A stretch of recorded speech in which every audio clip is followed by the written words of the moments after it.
Ang pamagat ng ating aralin, ang tunay na karakter mula sa loob hanggang labas. Sinabi sa Lucas chapter 6 verse 45, ang mabuting tao ay naglalabas ng mabuti mula sa mabuting kayamanan ng kanyang puso. Sapagkat kung ano ang sagana sa puso ay siyang sinasalita ng bibig.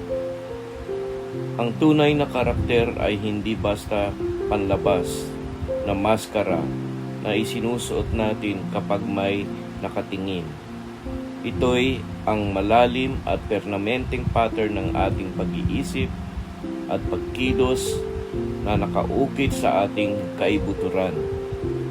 Hindi ito nangyayari ng automatiko.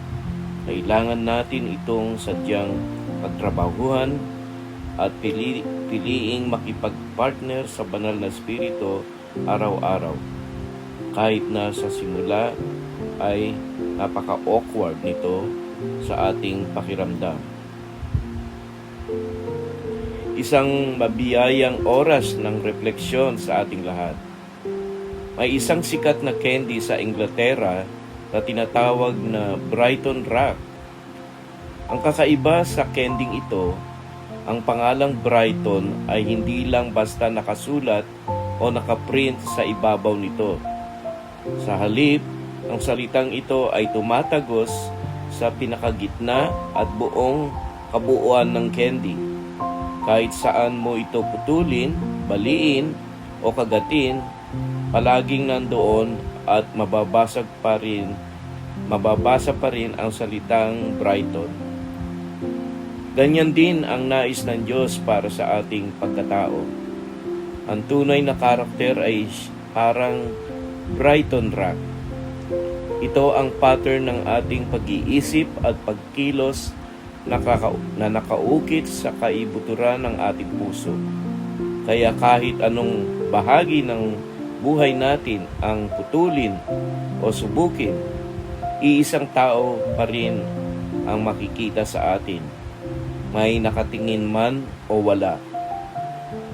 Ang kabaliktaran nito ay ang panlabas na pagpapanggap or superficiality. Madali kasing maging mabait at pasensyoso kapag payapa ang lahat o kapag nasa loob tayo ng church.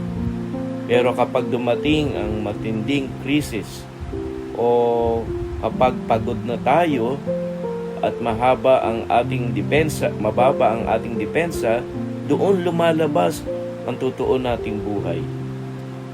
May isang kwento tungkol sa isang kilalang pastor na may kaibigang madaling magalit.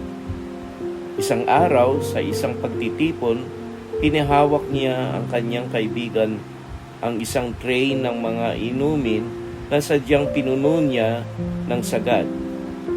Habang sa paglalakad, sinadya ng pastor na banggain ang kanyang kaibigan dahilan upang may matapon na inumin mula sa tray. Sabi ng pastor sa kanya, kapag ikaw ay biglang nabangga o nayanig, kung ano ang nagpuno sa iyo, yun talaga ang aapaw at matatapon. Ganito rin ang ating puso. Kapag tayong nakaranas ng stress o matinding pagsubok, hindi niyan ginagawa ang ating karakter. Inilalantad lang niyan kung ano ang sadyang pumupuno sa atin. May isa pang kwento ng isang matalinong rabay na nakilala sa matalas na pag-iisip. Sinubukan siya ng kanyang mga estudyante sa pamamagitan ng pagpapainom sa kanya hanggang sa makatulog. At pagkatapos ay iniwan siya sa gitna ng sementeryo. Pagkagising niya, sa kabila ng kalituhan, hindi nawala ang kanyang karakter at talas ng isip. Sabi niya, una, kung buhay ako, bakit ako nasa sementeryo? Pangalawa, Kung patay ako, bakit kailangan kong pumunta sa banyo? Ipinapakita nito na ang tunay na karakter ay hindi nawawala kahit sa bizarre o mahirap na sitwasyon. Ang ganitong uri ng integridad ay hindi dumarating ng automatiko o parang magic. Kailangan nating gumawa ng mga conscious choices araw-araw upang sanayin ang ating moral muscles kasama ang Holy Spirit. Sa simula, baka maramdaman nating napaka-awkward at hindi natural na magpatawad, magpakumbaba o magpigil ng galit. Ngunit habang patuloy nating pinipili ang tama, unti-unti nabubuo sa atin ang karakter ni Kristo. Isang karakter na handang tumugon ng may banal na karunungan sa bawat hamon ng buhay. Paano natin isasabuhay ito? Una, suriin ang ating tapon or monitor your spills.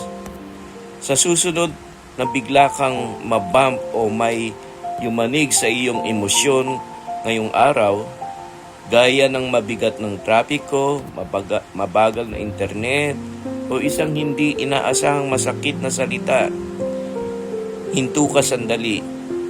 Pansinin mo kung ano ang unang umaapaw sa iyong reaksyon.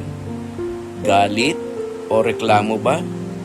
O kapayapaan at pagpapasensya?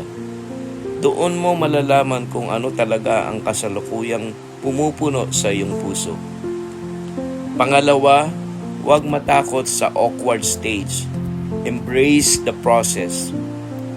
Kung pakiramdam mo ay parang napakahirap o hindi natural ang magpakumbaba o mapagpatawad ngayon, huwag kang panghinaan ng loob.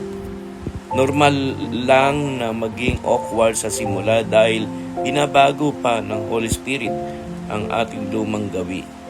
Patuloy lang na makipag-cooperate sa Kanya. Sa tamang panahon, ang mga banal na habits na ito ay magiging second nature mo na rin. Bilang pagtatapos, tandaan natin na ang tunay na karakter ay hindi basta panlabas na acting o maskara. Ito ay parang Brighton Rock na candy. May integridad na tumatagos mula sa labas hanggang sa kaibuturan ng ating puso.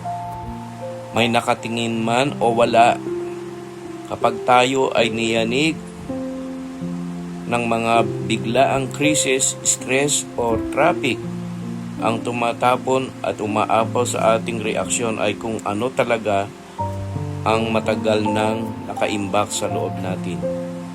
Gaya ng paalala sa Lucas chapter 6 verse 45, kung ano ang sagana sa puso, siya ang sinasalita ng bibig. Kaya araw-araw sadyang piliin nating makipag-partner sa Holy Spirit upang mapuno ang ating puso ng kanyang kapayapaan at pag-ibig. Tayo ay manalangin.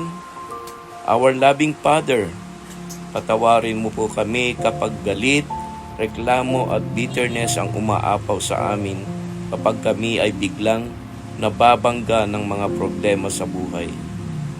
Banal na Espiritu, patuloy mo pong punuin ang aming mga puso sa inyong pag-ibig, pasensya at kapayapaan araw-araw.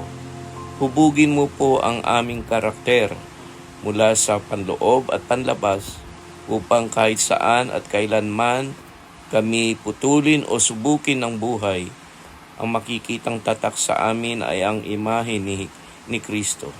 Sa pangalan ni Jesus. Amen. Salamat sa inyong tapat na pagsama sa pag-aaral na ito. Sa susunod nating pagkikita, dadako naman tayo sa ang flight simulator ng buhay at ang tunay na layunin. Doon natin tutuklasin kung paano nagiging sadyang flight simulator o maagang pag-aensayo ang ating mga pagsubok ngayon upang ihanda tayo sa ating dakilang tungkulin sa new creation o bagong nilikha ng Diyos. Magkita-kita po tayong muli. God bless!